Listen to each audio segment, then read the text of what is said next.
কুচবিহার রাজবাড়ি, কুচবিহার কুচবিহার রাজবাড়ি রাজবাড়ি নিয়ে আরেকটি দেখো ভিডিও বন্ধুরা, তোমাদের জন্য। 1887 সালে মহারাজা যারা যারা নৃপেন্দ্র নারায়ণের কুচবিহার রাজার বাড়ি রাজত্বকালে দেখো নাই নির্মাণ তারা হয়েছিল সবাই এই একটু রাজবাড়িটি। চোখ রাখো কুচবিহার ইংল্যান্ডের রাজার বাড়ি। বাকিংহাম প্যালেসের অনুসরণে এই রাজবাড়িটি আমাদের নির্মিত কুচবিহারের হয়েছিল। রাজার বাড়ি। নির্মিত একটি দোতলা এখানে ভবন এই প্রত্যেক বছর রাজবাড়িটি। রাস মেলা চলো হয়, চলে যাই দোতলায়। অনেক লোক রাজবাড়ির ঘুরতে এই যায়। দোতলা থেকে আমরা দেখব এই রাজ দরবার। সময় এখানে বিলিয়ার্ড রুম, গ্রন্থাগার, অতিথিশালা, ভোজন কক্ষ সহ বহু কক্ষ ছিল। এই যে সামনে এই উন্মুক্ত প্রান্তর, সিংহদুয়ার দিয়ে এই উন্মুক্ত প্রান্তরটি পেরিয়ে তবে আসতে হয় রাজবাড়িতে। দেখো কি বিশাল এই জায়গাটি, এত সুন্দরভাবে সাজানো।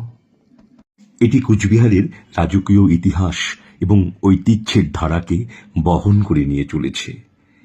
এটি একটি গুরুত্বপূর্ণ ঐতিহাসিক নিদর্শন এবং পর্যটন কেন্দ্র। রাজবাড়ির সংগ্রহশালা, তার সামনেই দেখো এই হাতির মাথাটি।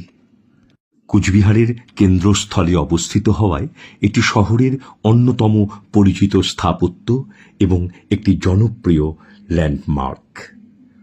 এই আমাদের রাজবাড়ি।